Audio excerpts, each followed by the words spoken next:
చాలా పెద్ద రచ్చ అయితే నడుస్తా ఉంది ఇప్పుడు బిగ్ బాస్ సీజన్. అసలు స్టార్టింగ్ లో ఎవరికి నచ్చలేదు. ఏంటి కామనర్స్, ఏంటి హౌస్ మేట్స్, ఏంటి టెనెంట్స్, ఏం బాగోలేరు అసలు. ఒక్క కంటెస్టెంట్ కూడా కరెక్ట్ గా లేరు, ఎవరు నచ్చలేదు అనుకున్న వాళ్ళందరూ నోళ్ళు మూత పడేలాగా ఈ టాప్ 5 ఎవరైతే ఉన్నారో రోజు రోజు మారిపోతున్నాయి అంచనాలు.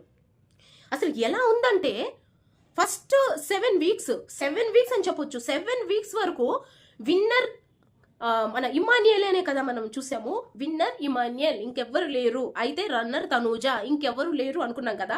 జెట్ స్పీడ్ లో దూసుకొచ్చేసాడు కళ్యాణ్. ఓకే, కళ్యాణ్ వచ్చాడు, ఇప్పుడు రన్నర్ ఇమాన్యుయల్ అనుకున్నాం కదా. లేదు ఇంకొక అమ్మాయి ఉంది, ఎవరు? తనూజ. ఓకే, అయితే టాప్ 3లో ఉంటాడు ఇమాన్యుయల్, ఇక 4లో ఉంటాడు ఎవరు? భరణి గారు కానీ డెమాన్ కానీ అనుకున్నాం. డెమాన్ వచ్చాడు. నెక్స్ట్ సంజన గారు వచ్చారు. చూస్తే ఇప్పుడు ట్విస్టుల మీద ట్విస్టులు ఏంటంటే టాప్ 3లో ఉన్నది డెమోన్ పవన్, ఇమాన్యుయల్ టాప్ 4లోకి వచ్చేసాడు. అసలు ఇదేంటి ట్విస్ట్ అయ్యా స్వామి, నాకు అస్సలు అర్థం కావట్లేదు. నాకు ఇమాన్యుయల్ అయితే ఇద్దరికి ఇవ్వచ్చు అనుకుంటే, నాకు టాప్ 2 లైక్ రన్నర్ గా కూడా ఇమాన్యుయల్కి ఇవ్వచ్చు అన్న ఫీలింగ్ నాకైతే ఉంటది. అసలు ఇమాన్యుయల్ విన్నర్ మెటీరియల్ అనిపించింది. బట్ ఎథిక్స్, బాండింగ్స్ అన్ని విధాలుగా చూసుకుంటే కళ్యాణ్కి బీట్ చేసిన వాళ్ళు ఇంకెవ్వరూ లేరబ్బా నా దృష్టిలో. మరి మీకేమనిపిస్తుందో చెప్పండి. ఇంకా రన్నర్ అప్ చూడాలి అంటే ఇమాన్యుయల్ కన్నా పెద్దగా ఇదేం కాదు నాకు. తనుజ ఆట విషయంలో కావచ్చు, ఏ విషయంలో కావచ్చు, కంపేర్ టు అమ్మాయిలు తను ఆ టాప్ పొజిషన్ వరకు వచ్చింది.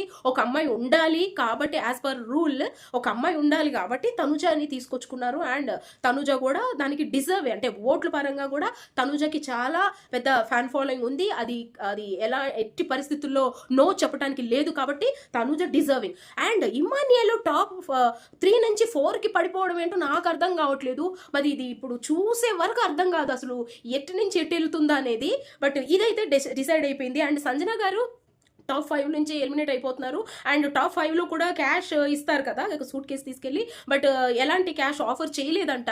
అండ్ ఒక 10,000 ఒక 5 lakhs లేదా 10 lakhs తీసుకెళ్ళి ఎవరైనా ఈ క్యాష్ తీసుకొని వెళ్ళిపోవాలనుకుంటున్నారంటే ఖచ్చితంగా సంజన గారు అయితే తీసుకోరు. ఎందుకంటే ఆవిడకి కావాల్సింది క్యాష్ కాదు, ఆమె స్థానాన్ని దక్కించుకోవాలనుకునే టైపు కాబట్టి ఆవిడ తీసుకోరు. కాకపోతే ఇవ్వలేదంట. సో సంజన గారు టాప్ 5లో ఎలిమినేట్ అయిపోయారు అన్న టాక్ అయితే వినిపిస్తుంది. ఇకపోతే డెమాన్ పవన్ ఈ ట్విస్ట్ చూసాం కదా. ఇమాన్యుయల్ టాప్ 4 అండ్ డెమోను వీళ్ళకి ఇచ్చే ఆఫర్ అయితే ఏమో ఇవ్వచ్చు. లైక్ ఒక 10 lakhs కావచ్చు, ఒక 20 lakhs కావచ్చు, ఆఫర్ చేస్తే ఎలా ఉంటుంది అనిపించింది. బట్ తెలీదు. కాకపోతే ఇంకొక హాట్ టాపిక్ ఏంటంటే, నేను నా వీడియోలో ఆల్రెడీ చెప్పాను, కళ్యాణ్కి తన పొజిషన్ ఏంటో తెలియదు కాబట్టి ఒకవేళ ఆ టాప్ 5లో ఉన్నప్పుడు క్యాష్ ఏమైనా ఆఫర్ చేస్తే తీసుకొని వెళ్ళిపోతా అంటాడా అన్న భయం ఉంది. ఆ అబ్బాయికి తెలియదు కాబట్టి తెలుసుకున్నాడా లేదంటే తనుజ ముందుకెళ్ళని అని వెనక్కి వచ్చేస్తాడా అన్న ఫీలింగ్లో ఉండేవాళ్ళం కదా. అంటే వాళ్ళ బాండింగ్ అలా ఉంది. ఈవెన్ తనుజ కూడా హాఫ్ పంచుకుందామా అనే టైప్ ఉన్నారు. వాళ్ళ బాండింగ్ నిజం చెప్పాలంటే చాలా ప్యూర్ ఉన్నారు అబ్బా. ఎలాంటి అంటే చూసే వాళ్ళకి వాళ్ళ కళ్ళని బట్టి ఉంటుంది. బట్ మనస్ఫూర్తిగా ఆ ఫీలింగ్తో చూస్తే మనకు అర్థమవుతుంది వాళ్ళ ప్యూర్ బాండింగ్, ఎక్కడ నెగిటివిటీ లేదు.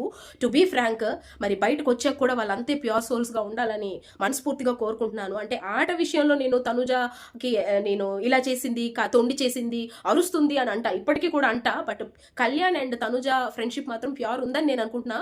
బట్ చూడాలి ఎలా ఉంటుందో, చెప్పలేము, అది కూడా చెప్పలేము. So let's wish it come true. So ఈ విషయంలో సారీ, కళ్యాణ్ వాళ్ళ పేరెంట్స్ వచ్చి కళ్యాణ్కి డబ్బులు కాదు ముఖ్యం, కప్పే ముఖ్యం అని చెప్పారంట. సో నువ్వు కప్పే తీసుకో, డబ్బులు వద్దు అని క్లియర్గా చెప్పేశారంట. కాబట్టి కళ్యాణ్ ఆ ప్లేస్ వరకు నించుంటాడని అనుకుంటున్నా. At the same time Tanuja వాళ్ళ ఫ్యామిలీ, అంటే వాళ్ళ మమ్మీ అండ్ సిస్టర్ వచ్చారంట. సో వాళ్ళు కూడా కప్పే ముఖ్యం, డబ్బులు తీసుకోవద్దు అనేసి వాళ్ళు కూడా హింట్ ఇచ్చారని తెలిసింది. పాపం తనుజ వాళ్ళ డాడీ కోసం వెయిట్ చేశారు, బట్ వాళ్ళ డాడీ రాలేదు. అయితే ఈ విషయం అయితే తెలిసింది కాబట్టి తనుజ అండ్ కళ్యాణ్ ఉండిపోతారు. అండ్ ఇక్కడ ఇమాన్యుయల్ 4th ప్లేస్లో ఎలిమినేట్. అండ్ ఇక్కడ డెమాన్ ఏంటి అంటే, మరి అతనికి ఆఫర్ వచ్చిందో లేదో తెలియదు, వస్తే బాగుండు. ఒక 20 lakhs వచ్చినప్పుడు తన సూట్ కేసు తీసుకొని వచ్చేస్తే ఇంకా చాలు. ఎందుకంటే అబ్బాయికి కూడా డబ్బులు చాలా అవసరం కాబట్టి, అవి కూడా అబ్బాయికి పనికొస్తాయి కాబట్టి ఒకవేళ అలా వస్తే తీసుకుని వచ్చే డెమాన్ అనడానికి నేను రెడీగా ఉంటా. సో అలా వస్తే అబ్బాయి డెసిషన్ కరెక్ట్గా తీసుకుంటే బాగుంటుంది, ఒట్టి చేతులతో వచ్చేసేయకుండా అనేది నా ఫీలింగ్. ఎందుకంటే వాళ్ళకి వచ్చిన రెమ్యునరేషన్ కూడా పెద్ద రెమ్యునరేషన్ అయి ఉండదు, ఎందుకంటే వాళ్ళకి ఇచ్చే ఆ కాస్ట్యూమ్స్కే అయిపోతుంది సగానికి సగం. సో ఇలా నేను అనుకుంటున్నాను. మరి మీకేమనిపిస్తుందో చెప్పండి. బట్ తనుజ అండ్ కళ్యాణ్ విషయంలో మాత్రం చాలా పెద్ద టఫ్ వార్ నడుస్తుంది. పాపం ఈ టైంలో నాకు తనుజ గెలవద్దు, కళ్యాణ్ గెలవాలి అని చెప్పలేకపోతున్నాను నేను కూడా. చూద్దాం ఎలా జరగాలో అలా జరగని. బట్ ఎవరు గెలిచినా కూడా ఐఎమ్ వెరీ హ్యాపీ అండ్ చాలామంది హ్యాపీగానే ఉంటారని అనుకుంటున్నాను. Let's wish for the best. Thank you.